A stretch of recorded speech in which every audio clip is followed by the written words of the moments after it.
Welcome to the call, ladies and millionaires. Go ahead and state your name and let us know where you're calling in from. State your name and let us know where you're calling in from.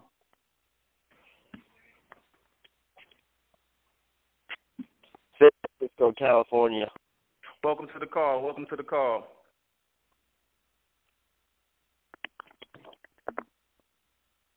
Emily Shaw from Atlanta, Georgia. Welcome to the call. My pleasure. For those of you that just joined us on the line, you want to go ahead and hit *6 to mute your line out, please.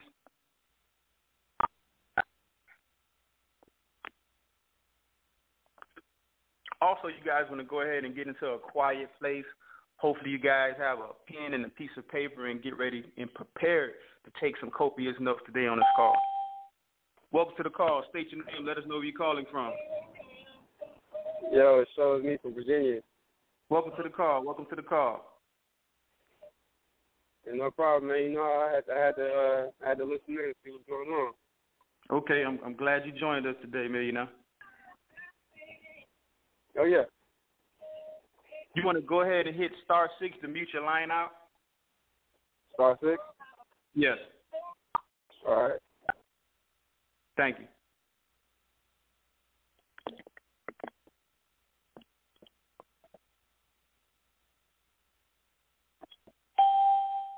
Welcome to the call. State your name. Let us know where you're calling from. New York. Welcome to the call. Go ahead and hit *6 to mute out your line, please. We'll be getting the call started in the next 5 minutes.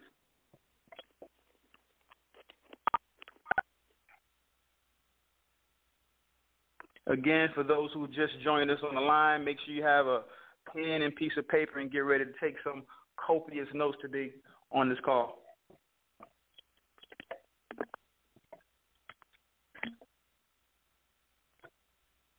We'll be getting started in the next 5 minutes. Welcome to the call. State your name. Let us know where you're calling from. Ronald Adams, Grand Rapids, Michigan. Welcome to the call, Millionaire. What's up, Millionaire? You all right? Yes, everything's good. Everything's great. Absolutely. That's what I'm trying to hear. Okay.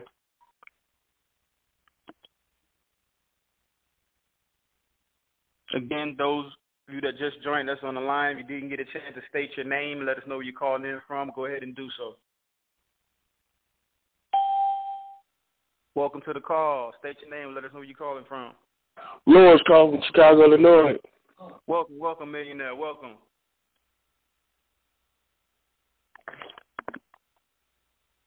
We'll be getting started in the next 4 minutes. Welcome to the call. State your name. Let us know where you're calling from. Vic from the BX. BX, welcome to the call, Millionaire. Welcome to the call, Millionaires. Go ahead and hit *6 to mute out your lines. And for those of you that just joined us, you want to go ahead and grab a pen and a piece of paper. Make sure you're in a quiet place. Get ready to take some copious notes on the day's call.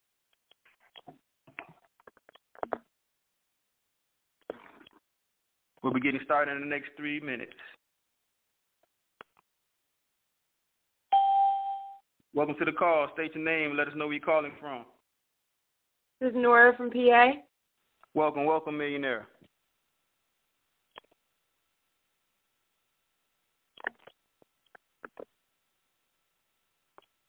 We'll be getting started shortly.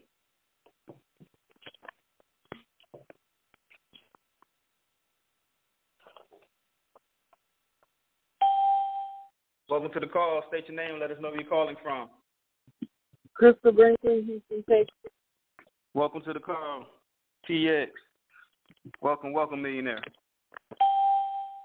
Welcome to the call. State your name. Let us know where you're calling from.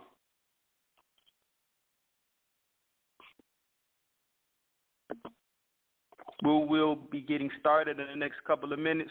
Those of you that just joined us on the line, make sure you go ahead and hit *6 to mute your line out. Also, you want to state your name. Let us know where you're calling from. Stacy Green, calling from Baltimore, Maryland. Welcome to the call, Millionaire. Thank you. Welcome to the call. State your name. Let us know where you're calling from. Henry, New York. Welcome to the call, Henry. We'll be getting started in the next couple of minutes.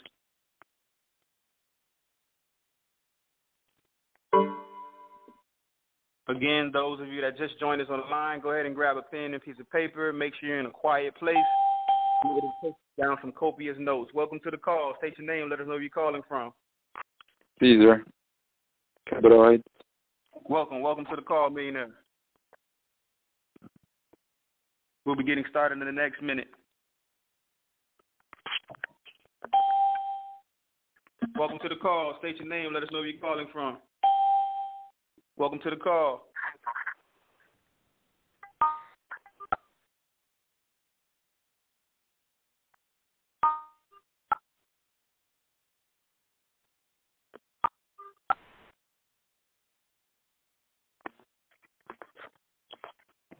Welcome to today's call, Millionaires. Again, I'm your host, Johnny Sherrod, a.k.a. MindQuest, and it's a pleasure and honor to be hosting this call today. But before we get started, I'm going to go ahead and give you some brief information about myself. Again, my name is Johnny Sherrod. I'm originally from Miami, Florida, calling out of hot Atlanta right now. I'm excited to be back in the ATL. I have about 7 years of network marketing experience, and right now I'm a master barber by trade. And one thing I can say about this industry, I love it. It's one of the best industries out right now. I've learned a lot in this industry. And another thing that I've learned is, embracing the process in this industry. And I'm having fun in this industry, and I'm happy to be a part of this team right now. And I'm going to go ahead and move out of the way and go ahead and introduce you to a guy, one of the best sales trainers I've ever heard. This guy never worked a day in his life. He pulled himself out of poverty using the systems he's learned from his mentors. And every week, these calls are full of stories, strategies, and secrets from the super wealthy. So I want to welcome you guys again to Obsessed with Success call number 35. And I'm going to go ahead and move out of the way and introduce you guys to an amazing leader, Mr. Haziq Ali. Are you on the line, sir? Yeah, I'm here. Thank you very much, Mr. Sherrod. Welcome, Millionaires. Call number 35, Obsessed with Success. Make sure you text your team members if they aren't on here. Make sure you text your friends, your employees, text message your boss, because this is going to be an insane call. Like this guy, Tom Corley, who's our mentor of the week, he went through some insane things that gave birth to, like a lot of us, right? Pain often gives birth to our projects. Pain often gives birth to our gifts. We often find testimonies within our test, right? There's often a message within our mess, and this dude is no different. So I think that you guys are going to be really blown away by some of these statistics that he gives. His book is called Rich Habits. His book is called Rich Habits, The Daily Success Habits of Wealthy Individuals. A guy by the name of Tom Corley. So we're going to get into like 16 of the rich habits that I think will hit you pretty hard. We're going to talk about the 3 tenets to likability, because as we all know, people will listen to you if they like you, but they'll do business with you when they trust you. So we're going to talk about the 3 tenets of likability and the 2 tenets of trust, right? And then we're going to talk about procrastination a little bit. As we get into the rich habits, we're going to talk about 5 strategies for beating procrastination. Procrastination is a habit of the impoverished. It's a poor person's it's a poverty habit. Procrastination is a poverty habit. So make sure you text message all of your whoever you feel like isn't on here so far. The number 641-715-3200. Quick recap. How many people that were on the call last week have a much stronger closing system? How many people that were on the call last week have practiced anchoring a little bit? We just now had payday yesterday. We locked in some new levels. Congratulations to everybody that ranked up. When you felt that feeling, I hope you locked it in, because that's a feeling you're going to want to call on. It doesn't help us to be in a loving, want to cuddle mood when we're about to go to war, do it. So we got to be able to control these emotions. It's amazing, but you're about to hear that again a little bit this week. So, again, my name is Haziq Ali. I'm one of your captains for Millionaire Minded. We're about to go ahead and get into it. My Instagram is Haziq Ali, HAZIQALI. Of course, my Facebook is Haziq Ali 1, something like that. I'm sitting on some elephant and whatnot. And basically, guys, our whole thing is because we define success a little bit differently than a lot of other people. Our whole definition of success is how much independence we can create. I'm a success not because of all of the stores I opened up in malls all around the nation after climbing out of homelessness, right? I'm a success because of how many of my employees went on to open up their own businesses. That's why I feel like I'm successful to some modicum, right? Now, of course, I don't have that B behind my name, so there's much further to reach, but that's the beauty of this game, y'all. The beauty of this game is that the ceiling of each level is the floor of the next one, right? So each time, the beauty of it is the journey, not the destination. So we need to make sure we're having a ball. One thing about this game, y'all, is that this is the only game I know of that combines skill with luck to this much regard. This is the only game I know that combines skill with luck like this. When you're talking about a game where, yeah, it's a skill. All you got to do is put a little bit of time and a little bit of focus into it. You can be one of the best on the planet. That's juggling. That's being a network marketer. That's being a doctor. That's being a lawyer. All you have to do is practice, and you can become the best in the world, right? But the beauty of this particular game is that you also have luck. When you're talking about sales, it's also a game of luck because you never know which referral is going to turn into your best customer ever. Oh, it's skill. You got your sister to deal with you as an owner, or to deal with your product, to deal with your service, to enjoy your benefit. That was skill.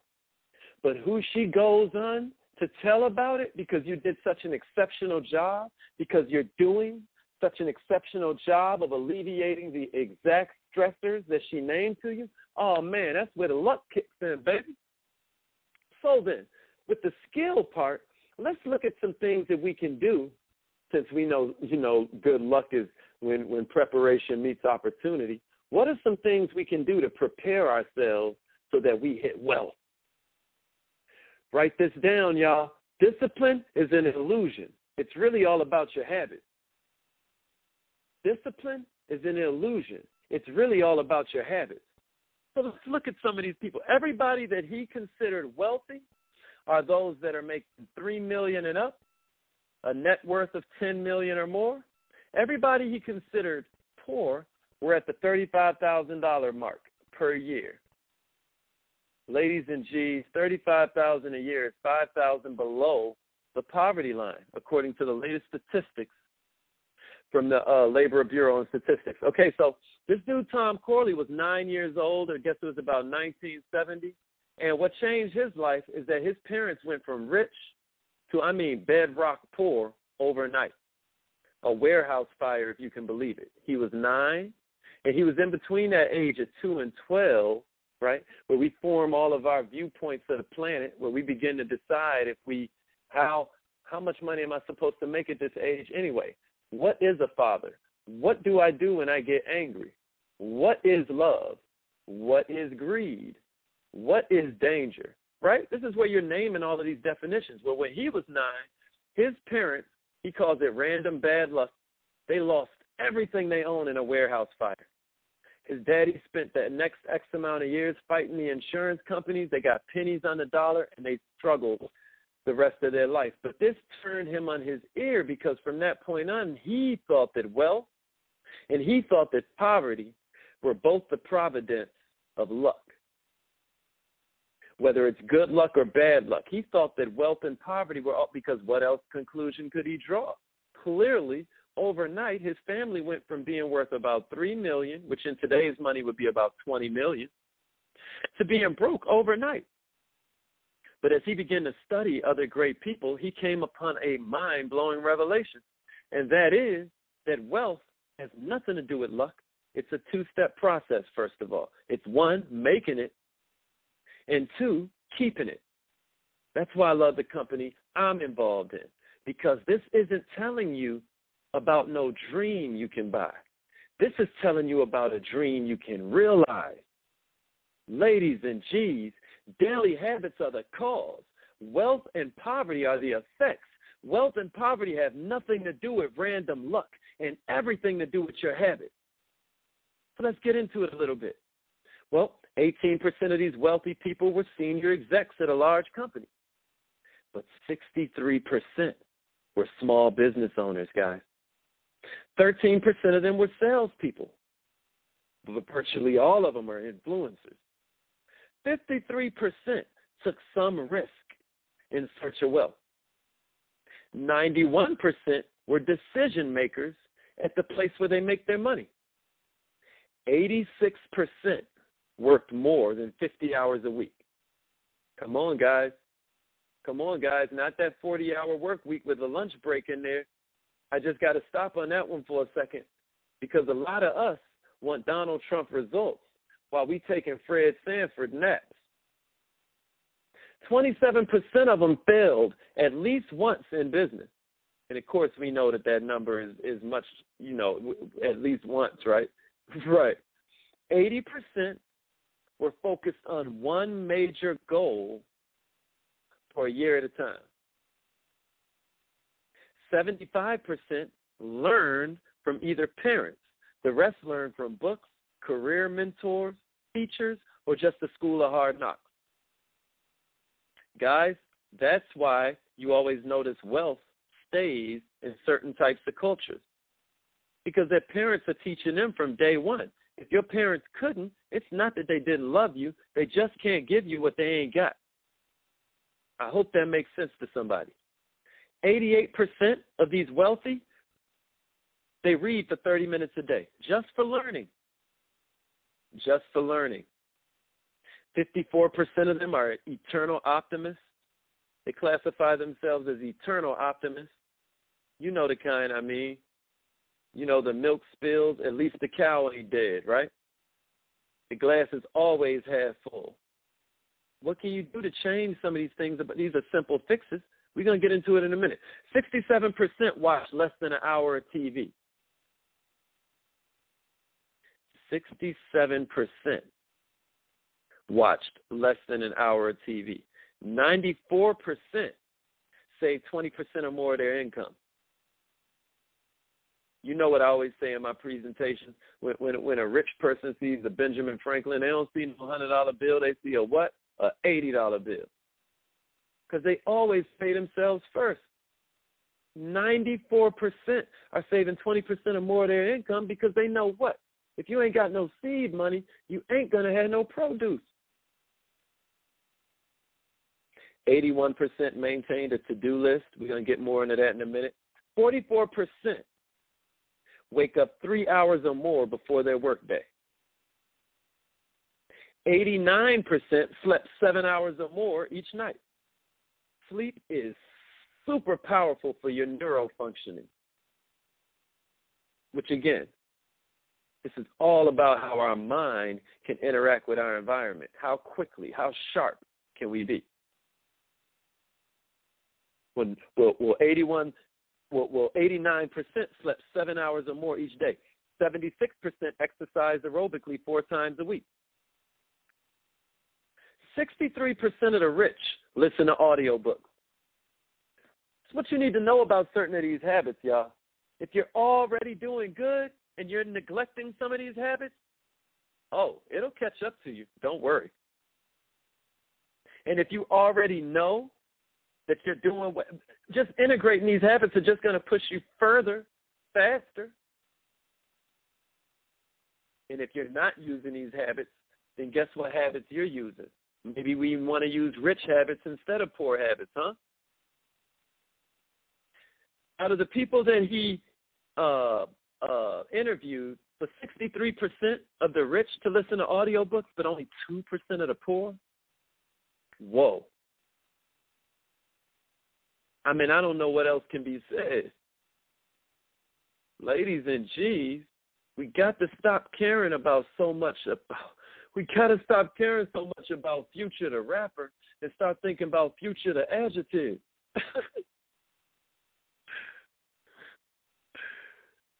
So what do the rich do? They build relationships with the successful. Poor people talk to other poor people. I think I talked about it a couple calls ago. If you mess up real bad in America, what do? They don't take away TV. They don't take away your ability to talk to other poor people. They call it jail. But some of us are in jail on our couch. Had a revelation hit me. Why do they call it poor listeners instead of bad listeners? Why do they say, oh, he's a poor listener? Because the poor are poor listeners. They give you 2 eyes, 2 ears, and 1 mouth. Do the math. The wealthy listen on a 5-to-1 ratio. They let you talk. Is that true or is that true? It's your ego that makes you keep running your mouth when you're around greatness or when you're around a moron. Because don't forget, a wise man can learn from even a fool. A fool can't even learn from a wise man, right? Some of these wealthy even carry around little notebooks to write stuff down. If you're rocking with us, you know that's day 1, step 1. Get a zebra composition book. That's what the millionaire-minded do. 67% watch less than an hour of TV. 63% spend less than an hour on the internet doing frivolous crap that makes no money. Now, 77% of the poor watch more than an hour of TV. 87% of the poor are on the internet for way longer than an hour a day. See, the wealthy are freeing up time to read, learn, volunteer. The wealthy are listening more than they're talking because they're all about vetting their thoughts. You know how they vet a presidential candidate? The wealthy are about vetting their thoughts, word management. A lot of these thoughts that we have, they realize will damage relationships. We need to thank God nobody can read our thoughts, right? It's messed up that certain people can read our body language, right? Because they studying, they scientists, they anthropologists, modern day wizards. So they studying this stuff. You're giving away all kinds of stuff about yourself every time you talk or walk. Every time you move or think, you're giving it away. But it's that the brain sees it, but the mind got to read it. And half of us ain't giving our mind no vocabulary, right? But not the wealthy. The wealthy vet their thoughts. It's all about word management. All right, just moving on to wealth, to health real quick. You know, because he was talking about how this one cat was 67. He was worth $17 million. He was like, yo, why don't you, what is the problem? Why don't you retire? And he almost like laughed in his face. And he's like, I've been exercising and eating right for 40 years because I knew that my last years were going to be my most lucrative. Why wouldn't I be better than I've ever been when I'm older than I've ever been? So if we all know that, why wouldn't we begin taking, so then the whole point then is, why not squeeze out another 4 or 5 years so I can squeeze out another $5 or $10 million? It ain't for me, it's for my grandkids. So 57% of the rich are counting calories. Only 5% of the poor are. 70% of the wealthy eat less than 300 junk food calories a day. That ain't a lot if you've ever looked at the side of a bag of potato chips. How many people on this phone know their caloric threshold, their caloric threshold? How many people on this phone even know what that is? It's just the threshold that maintains your weight. It's just the threshold that maintains your weight. So Tom Corley found out his was 2140. Mine is about 1960. So what does that mean? That means if you drop 300, 200 calories beneath that, you're going to lose weight. If you raise 200, 300 calories above that, you're going to gain weight. He did it for a few months. It got to the point his wife was like, yo, you got to chill out. People are going to think you're sick. But that's what the wealthy do. They watch what they're putting in their body because that's your machine number one. That's your computer number one, right? But let's jump on procrastination real quick. Procrastination is a poverty habit, and we all know it. Before we get into these 16 rich habits, let's get into what are 5 ways we can beat procrastination. Procrastination, the dream killer. I think Kurt Cobain's first mixtape was called The Dream Killer, and he was just talking about procrastination. Texas, holla. Kurt Cobain. Here are 5 strategies for murdering procrastination and putting its carcass on your wall like that bear Kirby Cochran kills in the beginning of Wolf Mentality, right? Read that book, by the way. All right, strategy number 1. The wealthy make 2 types of to-do lists, goal to-dos and then non-goal to-dos. Oh, you got to go get a haircut. All right, that's your to-do list. Knock it up. But then there are goal to-dos.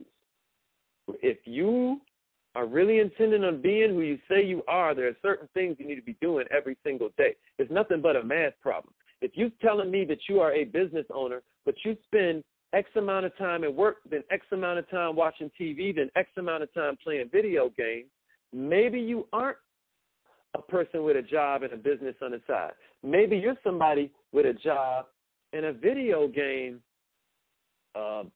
playing hobby on the side. Maybe you're not a business owner, maybe you're a video game player, and that's cool, but look at the math problem and be real with yourself about who you really are. Don't run around here and say you're this thing if statistics say you aren't. If survey says, or how he said, and survey determined that was a lie. Survey your schedule.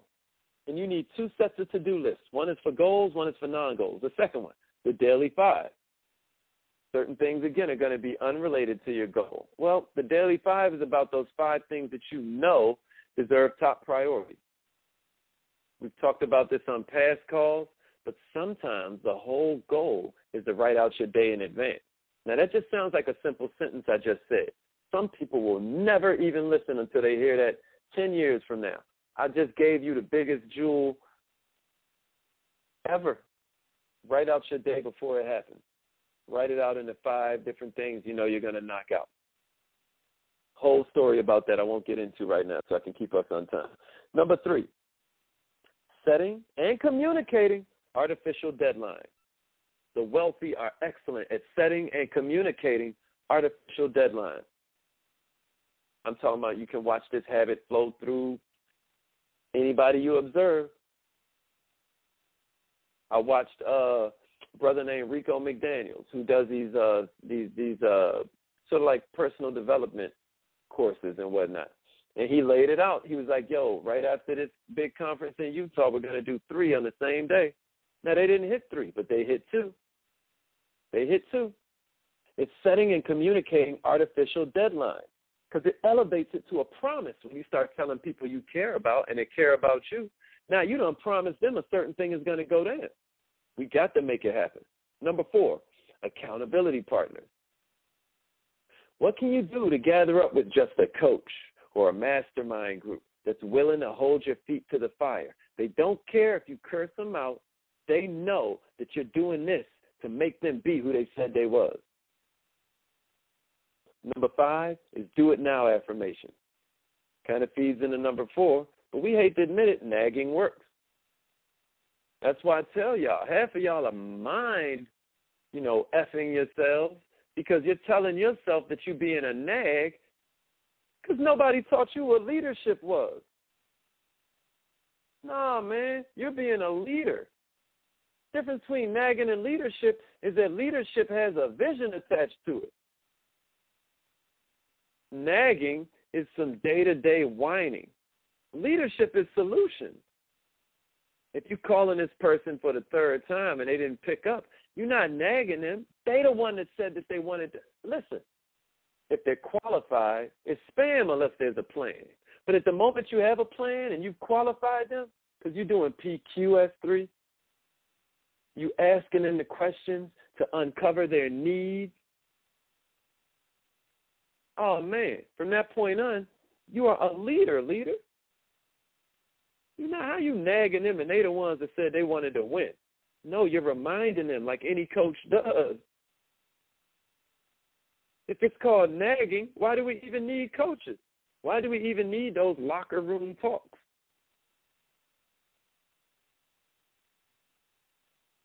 Okay, guys, so do it now affirmations. Sometimes you just want to be saying to yourself in your head, do it now, do it now, do it now, do it now. Winners talk to themselves. Losers listen to themselves. Do it now. Do it now. Do it now. Right? All right. So those are the 5. 1 is to-do list. 2, the daily 5. 3, setting and communicating artificial deadlines. 4, accountability partners. And 5, do it now affirmations. Nag the hell out yourself. Track your behavior for a week. Just try to insert some of these habits that we're about to discuss. We're just going to run through them real quick so we can hurry up and get the Q&A. Okay, then. 16 rich habits. Because as we all know, we're all on autopilot out here. We just now learned what? 70-something% of the rich learn this stuff from their parents. 75%. The rest are having to quantum leap out the gravity of poverty around their lives, the gravity of what's even worse than poverty, middle-class mindset that's locked in around their lives, by using books, by using other people that are successful. That's what causes that quantum leap. Other than that, I'm sorry to tell you, you're on autopilot and you're about to be just like your mama, just like your daddy. It's just the way it goes. Rich habit number 1, live within your means. Wealthy people avoid overspending by paying themselves first. They save 20% of their net income and live on the remaining 80%. Y'all know y'all been saying this as long as y'all done been hearing of me. Number 2, because it saved my life. Number 2, don't gamble. 77% of those who struggle financially play the lottery. I said it once, I'll say it again. You're too young and too skilled to be playing the lotto. Lottery is a tax on people that can't do math. Number 3, read every day. Reading information only increases your knowledge. I mean, duh, among wealthy people, 88% are reading 30 minutes or more a day. Fellow leader Tia Rivera, she gave me a jewel of jewels. I talked about it a couple of weeks ago. She was like, 10 pages a day, you're done with the book in a month. 20 pages a day, you can knock out 2 books in a month. You can do 10 pages in a day. Wake up 30 minutes earlier, y'all. He who loves sleep will what? Grow poor. All right. That's not me. That's like the Bible, but it's in the Quran. It's in the Torah. Number 4, forget the boob tube and spend less time surfing the internet. 63% are listening to audiobooks during their commute. These are the wealthy, not the poor. I ain't talking about the people that's in our phone now. I'm talking about the people we need to get in our phone. 79% read educational career-related material. 55% read for personal development. 58% read bios of successful people. 94% read current events. You got to monetize your observation. You reading current events to know the gossip of. They don't mean the current events of who just now got shot holding their high school diploma and their baby. No, man. They understand that that's there to depress you and bring down your vibration. No, they mean current events about what's happening in the Strait of Gibraltar that you can all of a sudden make a couple extra dollars on a stock. They're talking about how the Rothschilds and the Rockefellers are about monetizing observation. They're talking about how intelligence is just pattern recognition, which means if I can spot the signs and you can't, my family eats better. Number 5, control your emotions. We already talked about that a little bit. Loose lips are a habit for 69% of those who struggle financially. Conversely, 94% of wealthy people filter their emotions. They understand that letting emotions control them can destroy relationships. That's at work, that's at home. Wait to say what's on your mind till after you're calm. Wait to say what's on your mind till after you're calm. Do what Abe Lincoln said. Write it out in a really long letter and then ball it up. Fear is like the most important negative emotion to control. Most of this bile that you're spitting at your friends and family is just from fear. That's what prompts these feelings of insecurity, inadequacy, insecurity. Wealthy people have conditioned their minds to overcome these thoughts, while those who struggle financially give in to fear and allow it to hold them back. Y'all been knew that, though. Number 6, network and volunteer regularly. You'll build valuable relationships. I remember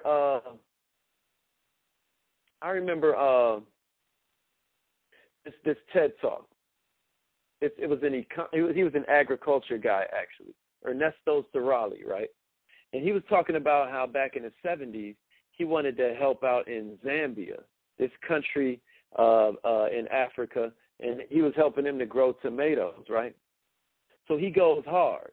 Don't forget, right now we're talking about quality relationships. To have a quality relationship, you got to listen, right? So he's going hard. They're doing sustainable agriculture, changing the whole prospects as they see it for this village and this part of the world. So they do the crops. Everything is going magnificent until all of a sudden 200 hippos come in and eat everything. It was like, oh, man, the hippos. Why didn't you tell me, is what he says to the tribesmen. It was like, you never asked. But, yeah, that's why we ain't got no agriculture system here, the hippos. And the whole thing is, would that have helped knowing? So it's not about the relationship. It's about quality relationships. It's about you getting in there and digging. How are you listening? How are you making sure that you're looking to discover something you didn't already know? Number 7, go above and beyond. That's in work. That's in business. That's in relationships. Unsuccessful people have this whole it's not in my job description syndrome. True or true?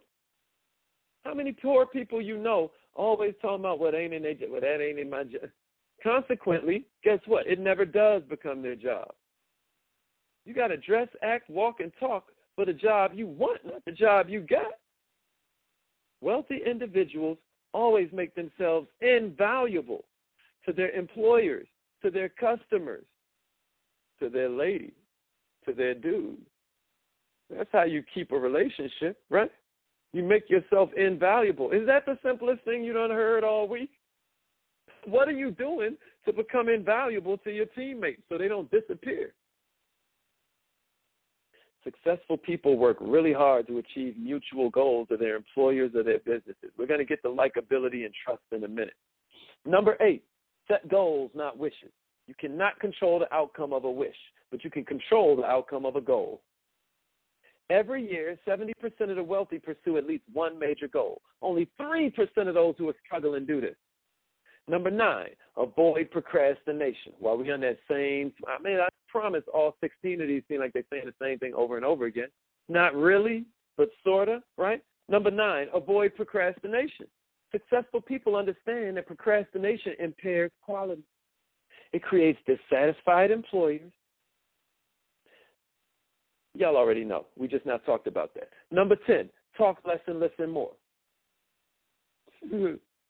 Number 11, avoid toxic people. 96% of those struggling financially are keeping it real with a bunch of idiots who are struggling financially. If you want to end your financial struggles, it's time to evaluate. Write that word down. Evaluate your relationship and determine if they're rich relationships with somebody who can help you. I don't care if it's just to help you laugh. If that person makes you laugh, they're valuable because that's the best medicine. Or is it a poverty relationship with somebody holding you back? They just call you and vent. They give you that high of being able to talk some crap for a minute. It make you feel high in a minute, but is it helping the situation? No. Rich relationships help you find a better job. Poor relationships help you feel a little bit better, I guess, about the crappy job you got, because at least they feel crappy too. And misery loves company, don't it? Let's move on. Number 12, don't give up. Never give up. Never give up. Never give up. That's Winston Churchill, right? And if you know a little bit about his life, how many times he failed, business after business. But we know his name. Number 13, set aside some of the self-limiting beliefs that are holding you back. If you're hurting financially, you're probably hurting mentally. Poor people can't become rich. Rich people have good luck. Man, them rich people is all evil. Money don't grow on trees. I can't do it. I always mess up. I fail. I be messing up. Man, I better keep this job. Mr. Johnny is nice to me. Mr. Johnny surely is nice. I don't want to, Mr. Johnny. Killing yourself. Almost 4 out of 5 wealthy people attribute their success in life to their beliefs. It's self-esteem.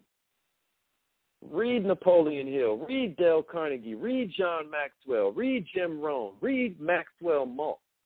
Study Dan Kennedy. Study Frank Kern. Pick up mentors. These dudes done gone from zero to tens and hundreds of millions and billions of dollars. They went from zero. I'll be damned if I'm not going to join them.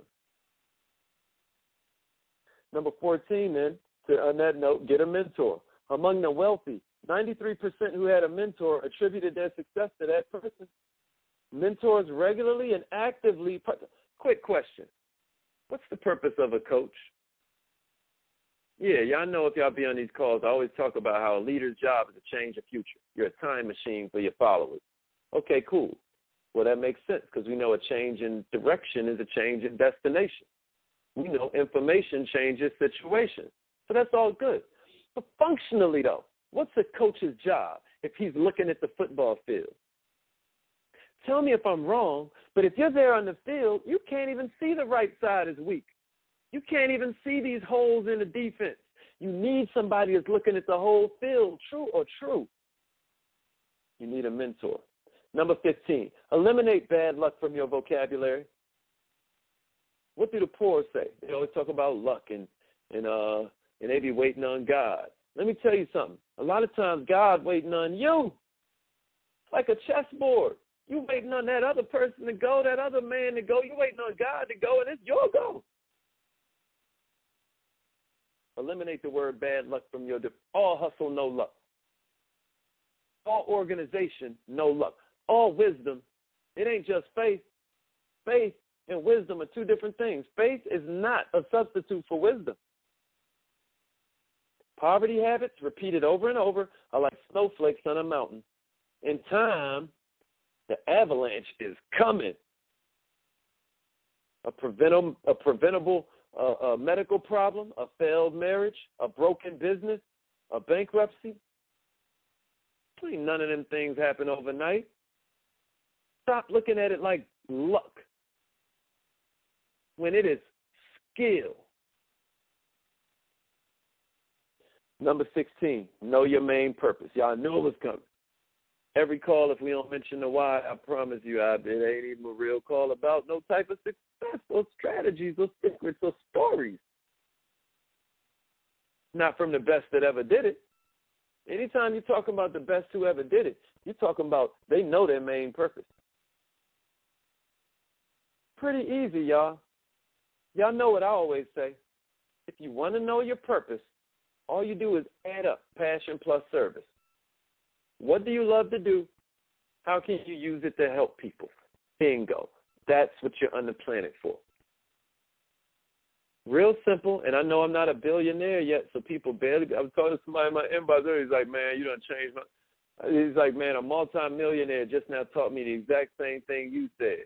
My man Jamal was talking about it, and he was like, man, I need to tell this story to my team because they barely be getting on the calls. And I know.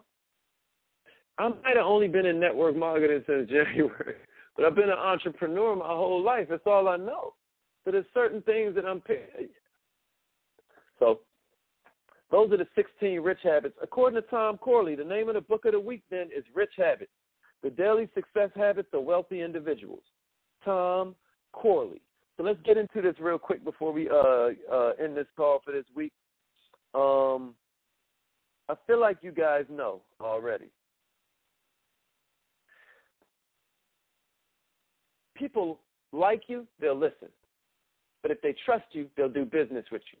If they like you, they'll listen to you. If they trust you, they'll do business with you. If they like you, they'll listen to you. If they trust you, they'll do business with you. So let's get into it really, really quick. The 3 tenets of likability and the 2 keys to trust. Write these. I know. I don't mean to offend anybody when I'm saying write it down, because I know if you're millionaire minded, you're taking notes. We all know that. All right. The first tenet of likability is similarity. I was telling one of my teammates, man, when they're acting a certain kind of way, like let's just say they're acting reluctant, you got to be like them. And he's like, what you mean? Don't answer the phone? And I was like, nah, man, not be like them, don't answer the phone. Be like them, like our job is not to be the movie. Our job is to be sitting in the audience with our friends. We're not here to perform for them. We're here to sit in the audience like, whoa, did you hear what he just said? If they're reluctant, then you use that. Man, I'm kind of 1 foot and 1 out myself. Come with me to this thing tonight, man. You always make good decisions. I mean, you're a smart person, because maybe they don't make good decisions. You know, chances are they don't, right? But if they're really successful and they're reluctant, then you can say, man, you always make good decisions. I'm kind of 1 foot in and 1 foot out myself. Can you just check this out for me? Check this video out for me. Come with me to this thing. This guy talking about we get 450 taxes. Is that true? But if they're reluctant and they make bad decisions, then you can be like, man, I'm kind of 1 foot in and 1 foot out myself. They talking about we can make $600 a month, and that equals $7,000 a year. And I was just like, man, I probably have to work way harder than this to make an extra $7,000 at our job. Holla. High five. And maybe they go for it. Maybe they leave you hanging. But, hey, we know they make the same amount as us because we had the same job. But it's time to be like them. That's one of the 3 tenets of likability. Similarity. Similarity. How alike are we? There's even techniques, right, called mirroring and matching, where if you're sitting there at the table or you sitting there, you know, in the meeting with them, and they cross their legs, wait a couple seconds and cross your legs. The brain takes these shortcuts, y'all, that you can use to your benefit. The brain just does these little calculations like, oh, they sit like me. Well, you know, they are kind of cool. And the person don't even know their mind is doing it. So the brain is the hardware. The mind is the software. The second tenet of likability is compliment. Guys, do you know how powerful a good compliment is? Let's take it past compliments because that don't really say what we're trying to say. Let's take it to validation. What can you do to validate another human being's existence? The next time you're in a restaurant, just try this. Call over a really good waiter you have and ask him for the manager. And tell that manager in front of that waiter what an awesome job they're doing. The next time you notice some exceptional service, validate that person in front of somebody that's in power for them. You can literally change their life. As a matter of fact, how could you not? How could it not? You're a complete stranger. Now, with that said, you should not be the first person that tells that woman she's beautiful all day. You should not be the first one to tell your homeboy what leadership ability he has all day. But how often does it happen? I'll wait. So validate people is the second tenet of likability. And the third one, and you guys know this because you be studying the Jordan Belfort. We got a super special guest about to be on the line to tell y'all, some good stuff. But it's all about cooperation. That's the third tenet of likability. Similarity, compliments, but really, you know, if you're following the millionaire minded way, we're going to call that validation. And then it's cooperation. They don't want your orders, homeboy. They want your assistance. Then they like you. They don't want you to be bossy. They want you to be a leader. And leaders lead from the front. I mean, literally, that's what leader means. You're leading us. I mean, let's think about Moses for a minute, right? They've already seen them split the Red Sea. They've already seen firstborn children get saved. They're still walking behind this man for 40 years straight, hating. but they had to roll with them. What? Because this was cooperation towards their goal. They all had one common goal, cooperation. So those are the 3 tenets of likability: similarity, compliments, and cooperation. You should be asking your team if they know the 3 tenets of likability. If they don't, then why are they even on the call? So what are the 2 sections of trust? Trust is easy. It's made up of not just competence, it's made up of credibility. Competence is, can they do it? And then credibility is, will they? So one of my favorite old school movies is a joint called Jackie Brown, because, you know, I'm a big, like, actor type dude and entertainment and all of that. So I just study all of this stuff, right? This dude, Samuel Jackson, is talking to Robert De Niro in a movie, and Robert De Niro is incredulous that Samuel Jackson trusts this girl in the movie. Her name is Trixie. She just rolls around in her swimsuit and roller skates all day, right? You could imagine. It's a Quentin Tarantino movie. All right. So then Samuel Jackson delivers one of the coldest lines in all of cinema. He was like, man, I trust Trixie to be Trixie. Whoa. The whole point is that when you're talking about trust, it's made up of 2 different things. We all trust people. We're just trusting them at certain levels of this, right? So the 2 different scales are credibility and competence. So credibility has to do with how much a man of your word are you. This one lady I was listening to speak was talking about how she took a fast from her cell phone, and one of the main things it did was make her more credible. Because at this point, I got to be where I said I was going to be. I have no phone to call you if I'm running late. How credible are you? That's why these people not trusting you and want to sign up with you. You don't come off as somebody who has the will to follow through on what they said they would. It just don't ring to me. I'm sorry, and I mean no harm.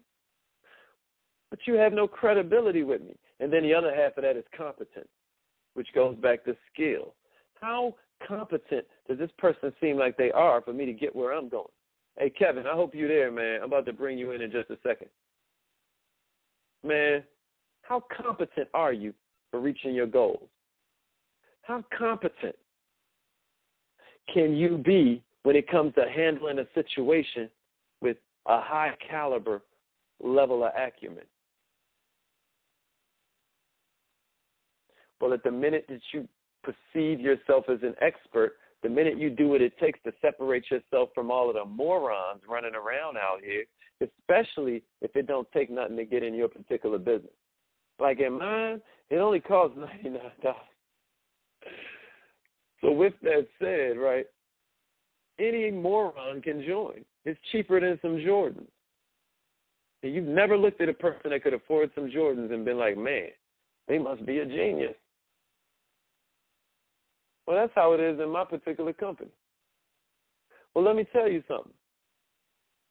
A lot of incompetent people are running around out here mixing in with the perception of you.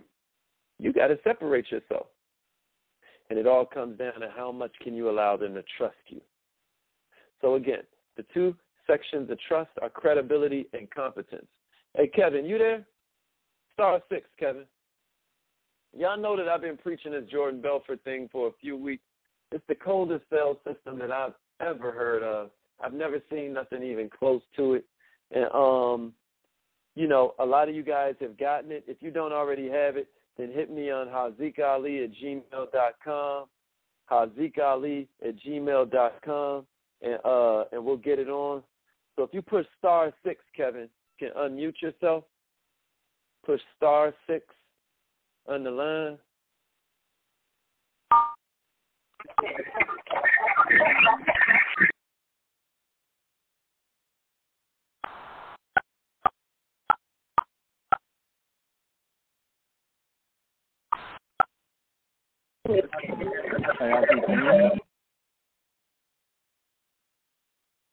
Okay, so push star 6, Kevin. Yeah, Haziq, can you hear me now? Yeah, I'm there. So, Kevin, y'all, special treat for everybody on the call that's still here 48 minutes later. And props to y'all in general because I hope you understand what a different tribe that means you're a part of. But Kevin messed around and hit his Jordan Belfort seminar last night. But Jordan Belfort is going not on the same seminar that we got like the 10 DVDs and a 175-page workbook, but he went on this speaking tour where, of course, he's selling that seminar. I guarantee it, even though Kevin hasn't told me that part yet. But that's the game out here. And when you study the game, you already know before you get to the arena. So it's all good. But what got me excited to put Kevin on this call for you, ladies and G's, is among other things he heard, Kevin, I heard that you found out an insane way to get over objection. But before you get to that, before you tell us about that, tell us a little bit about what you learned last night in general. So thanks for having me on the call, man. I definitely appreciate that. For those that don't know me, my name is Kevin Powell. You can actually find me on Instagram at callme100K, CALL100K. And real quick before I get started, I just want to say, excuse the noise in the background if you hear it. I'm at a campus right now, so it might be a little bit noisy. But one of the main things that I learned last night overall was really just being certain about what you're doing. And one of the key things or terms that he mentioned was act as if. You know what I mean? He said you got to come off as an expert who cares. So when you're talking or when you're walking or whatever you're doing, you know, you gotta act as if you got the answers. You gotta act as if you know. You gotta act as if like kind of like what you said about think about the job you want, not the job you got. Like you gotta act as if you got that job already. Like if you're making $10 an hour, you gotta act as if you're making $50 an hour. And he was really big on posture. He's big on just being certain about what it is that you're doing and presenting. And you know, my highlight of the night, ladies and gentlemen, is about this objection that we run into. You know what I mean? Hold on. Before you get to that, you got to give us more, like, because that act as if that is too beautiful, and that's what I love about genius. Like, for those that y'all don't know, Kevin Powell is an insane leader in his own right. Like, he's already got a team that's out here killing him. And what I love about Kevin is the fact that, like, it's not about how many people is on your team. It's about how many independent people is on your team. So here on Thursdays, we do an entrepreneur workshop. Kev will be like, man, I done sent some of my team out there. Or on his team, he's got insane leaders like Kiki Hamilton, who I know are independent because they're watching this man teach them and sow these proper seeds. Guys, I don't care what kind of business you're in. It's not how many team members you got. It's how many independent team members you have. So, Kev, I know you was in there taking notes. You got to give us a couple more like that act as if joint. All right. I mean, with that one, I didn't really write a whole. Like I said, I was trying to record like most of it, bro. I could say one thing I really want to hit on real quick is Jordan Belfort. You know, one thing he talked about is he said you got to have vision focus. He said people do not follow goals; they follow vision. Everybody comes in, wake up now, and they say, I want to be global. Yeah, we all want to be global. But if you get on the phone with me as a leader and I'm still the prospect, and you just tell me, yeah, we about to be global, I mean, 9 times out of 10, I'm thinking about the how. But if you can create that how and create that vision, if you create that vision for me, that's what people fall in love with. That's what people follow. You know what I mean? It's kind of like having a navigation system. We always use navigation for analogy, but it's kind of like you ever turn your car on and you turn the navigation system on and you're looking at it, you're like, okay, cool, I make a left, okay, I make a right, okay, yeah, I can get there. But you ever turn it on and be like, damn, I don't know how this thing don't even make and then you turned off. So a lot of times, you got to understand people fall in love with your vision. So remember that, like when you're talking to prospects, whether it's face-to-face, on the phone, you have to make sure that you're creating that vision for them. When you create that vision, that also helps build the trust. And we always say, if they like you, they listen to you. If they trust you, they'll do business with you. Shout out to Zig Ziglar. So that was big. Like, just make sure you're creating that vision. Hey, Haziq, I really want to get into this, man. I'm excited. Okay, let's do it. Okay, so then with that said, I know he went into, like, selling straight line persuasion and stuff like that. And then, but before he did, he had to establish that he knows what he's talking about for real. So tell us this trick that he taught you. Okay. So this one, I'm going to run through it because I don't want to hold it, but it's a 5-step process. It's called the deflection to objection. Now, as we all know, we do come across objection, and one of the main ones that we always come in contact with is what they say, I'll think about it. I got to talk to my wife and my husband. I'll call you back. Okay? Mm-hmm. But I'm you know what I'm saying? I do this myself. Like, I've done this plenty of times myself where in response to that, we say, we get in defense mode and we say something like, well, what is there to think about?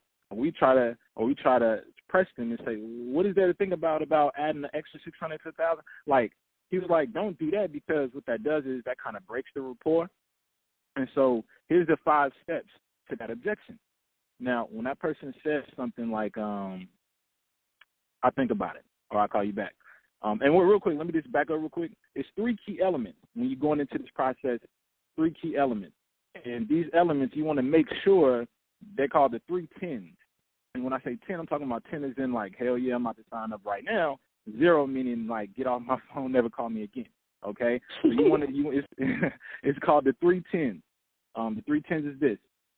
Number 1, they must love your product or service. Number 2, they must trust and connect with you.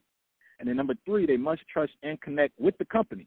Okay? And when I go through these whole 5 steps, then kind of revert back to those 3 elements, and you'll say, oh, okay, and then match them all up. Okay? So here's how you respond. Let's say they say, I'll call you back. Now, before you get off the phone, here's what you say to them. Step number 1, does the idea make sense to you? Do you like the idea? Okay? 9 times out of 10, they'll say, yes, it does.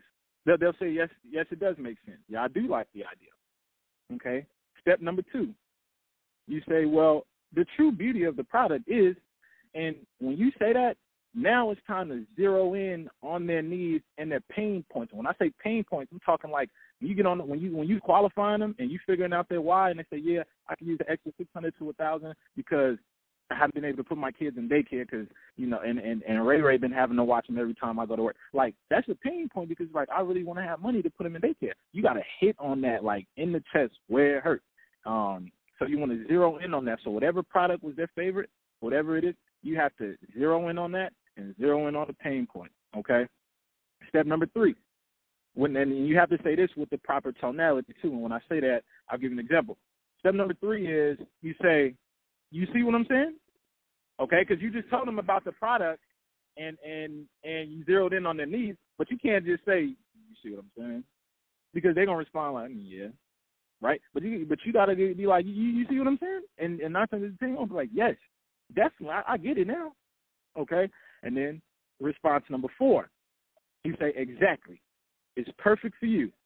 Right? Now watch number 5. Then you simply ask them a question like this. Now, if I was your financial advisor or something and was making you tons of money, you probably wouldn't say, I'll think about it now, would you? That person more than likely is going to say, well, right. I mean, you may help me make tons of money, of course. Then that's when you respond with, of course, because you don't know me. Let me reintroduce myself. I'm Kevin Powell. And then as you reintroduce yourself, what you're doing is you want to tell them who you are, what you're going to do for them, what you're going to offer them, how you're going to help them. And that's kind of creating that vision that I just mentioned. And what that does is that's building the trust. Because remember, if they trust you, they'll do business with you. 9 times out of 10, that's what they don't know us. Okay? So that's part of step number 5 also is then you go on to say, and as far as the company goes, we stand for, or we pride ourselves on, and see, now you're building that. Remember I said that the elements was love the product, trust and connect with you, trust and connect with the company, okay? And now you just backing the company up. You got to back the company up, okay? Now, this is the second part of this, and it's the end of it. The second part is, what if they still on the fence? Okay, because when you kind of study his straight line, he talks about the level of certainty, right? And 10 being, like I said, a hell yeah, I'm about to sign up. But right now, let's say when you first got him on the phone, I got a 4, 5, or whatever. And now, after we done went through those 5 steps the first time, you got him on like a 7, 8. Excuse the noise. Now you got him on like a 7 or 8, right? Well, they seem convinced, not sold yet. So what do? You still don't let them off the hook. What you do is this. This is what you do. They say, well, okay, I'm going to talk to my wife or husband about it. This is what you do. You say, well, you know what? I know what's about to happen. You're about to go back to your busy life. You're going to forget about everything we talked about. You might even erase my phone number. And we don't really want that to happen. So let me just say this. And the more beauty of the product is, and now you don't reiterate everything that you just said. You just talk a little bit more about it. And one thing about this is when you're talking about the product with someone, like, you know how you say, what's your favorite thing about the video you saw? Or what was your favorite part about the video? Don't talk about everything, because after you get that first objection, you need to be able to talk about it a second time. Might even be a third. Okay? So don't talk so much about that one product. You got to say something. So when you say the more beauty of the product is, talk just a little bit about it, okay? And then right after that, don't even give them a chance to respond. Just ask them a simple question like this. And this is where it gets real juicy. This is why I like. You say this. So let me ask you this, though. What if it works? What's the worst that can happen?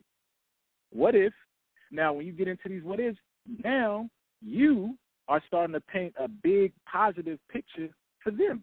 And when you're creating this positive picture for them, it's creating, and I mean, it's increasing their level of certainty. Remember, we talked about that level. First got them on the phone was like 4 or 5. After the first 5 steps, 7, 8. Now you about to create this picture, right? Now I'm going to maybe creating the picture. Let's just say, for example, that product was the text bot. You can say something like, well, what if you're writing things off all year long? Instead of getting a $300 or $400 tax check, you getting a $3,000, $4,000 check back. Shoot. Right, now they're thinking about this in their head because you're paying it for them anyway, right? Then you ask them something like, what if you could use that to put on that down payment on the car that you know you're going to be saving up for the next 3-4 years next year? Oh, shoot, man, that's true. Or what about that house that you've been saving for? That could be a down payment. Oh, shoot, that's true, too. You're creating this positive picture in their head. You're creating that vision. Now they really starting to trust you, right, because you've already reintroduced yourself. Now they're starting to really follow your vision because you're creating it for them. Okay, so that's just one of the, that was really just my highlight, because, you know, one of the biggest things we deal with in the business is objectioning. When he started going over that, I really kind of got up out of my seat with that one, because I mean it was major. And the one thing that I really picked up on is the fact that even though you got that first objection, now it's time to raise that level of certainty. Now we got a part 2 that we're gonna raise it even higher. So it's really something that you just want to, again, if you listen to the playback or whatever, it's something you really want to key in on and throw into your game. That's really it, Haziq. Man, that was great, Kevin. Thank you very much. Like, I guess the only other things to add to that is when they looping around on some, well, let me reintroduce myself. Wouldn't you say it's true that they're supposed to come in like, my name is Kevin Powell, I'm an IBO with Wake Up Now, and I'm about to murder this. And I'm not going to get there by having people join me and not know what to do, and then they get lost in the sauce. I'm only going to get there by helping my team win, and I'm not about to take anything less than that for an answer. That's how you introduce yourself so that they understand what's in it for them, because we're always tuned in to WIIFM. So you're not just reintroducing yourself just to say your name. The trick of it is to reintroduce yourself and paint your vision that you expect them to follow. So yeah, Kev, thanks a lot, bro. Like, that sounds like it was an insane night up in there. I can't wait till he come to town somewhere where I'm a holler at him. And yeah, man, we ain't even gonna do Q&A because we already at the 1 hour mark. But everybody, you know, we'll put up the playback in a minute. Appreciate all the millionaires for being here and in 1 week. The things you think about are the things you bring about. All right, millionaires.